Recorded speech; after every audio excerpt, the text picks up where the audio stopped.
Typiquement, le cache L1, il est capable de fournir des données à une vitesse d'une nanoseconde. Le cache L2, ça va être de l'ordre de 3 nanosecondes. Et le cache L3, ça va être de l'ordre de 15 nanosecondes. Tout ceci a un impact sur la façon dont on programme. Supposons qu'on ait un thread T1 qui fasse I égale 0 et un thread T2 qui fasse J égale I plus 1. Ce sont deux méthodes, peu importe lesquelles, voilà le code qui est exécuté. Ma variable I, elle est déclarée dans la mémoire centrale de ma machine. Supposons que le thread scheduler installe le thread T1 sur le cœur 2 de mon microprocesseur. Donc mon thread T1 va être exécuté ici. Le thread T2, lui, va être installé sur le cœur 3 de mon processeur. Donc le thread T2 est ici. T1 exécute I égale 0. Donc la variable I va descendre dans le cache L1. Et l'exécution I égale 0, physiquement, va se faire dans le cache L1. Le thread T2, lui, doit lire la valeur de I, l'incrémenter de 1 et créer une variable J qui va récupérer cette valeur. Donc mon thread T2 va lui exécuter J égale I plus 1 dans son cache à lui, c'est-à-dire dans celui-là. Et là, vous voyez que j'ai un problème qui apparaît, c'est que la variable I, physiquement, cette même variable, vit dans 3 endroits différents, la RAM, le cache L1 du cœur 2 et le cache L1 du cœur 3. La question, c'est comment est-ce que le cache L1 du cœur 3 sait que la valeur de I a été fixée à 0 à cet endroit-là.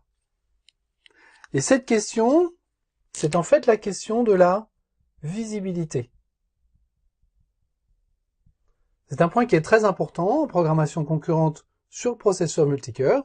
C'est un problème qui n'existe pas quand on est en monocœur, qui n'existe que quand on est en multicœur. La question de la visibilité, c'est comment un thread voit-il les modifications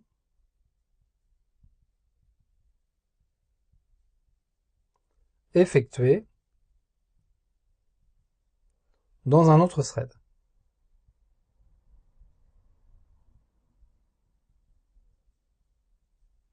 Sachant que ce premier thread peut être installé sur un des cœurs du processeur et que cet autre thread peut être installé sur un autre cœur de ce processeur.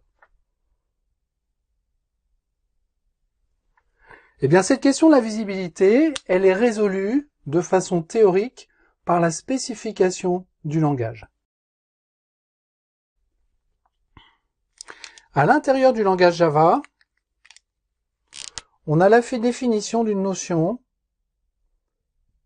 qui est la notion de happens before. Happens before, qu'est-ce que ça veut dire? En fait, c'est un lien. Je vais mettre un égal. C'est un lien entre une écriture et une lecture. Ici, j'ai une écriture de la valeur 0 dans la variable i, et ici, j'ai une lecture de la variable i, suivie d'une incrémentation, et suivie d'une écriture dans la variable j.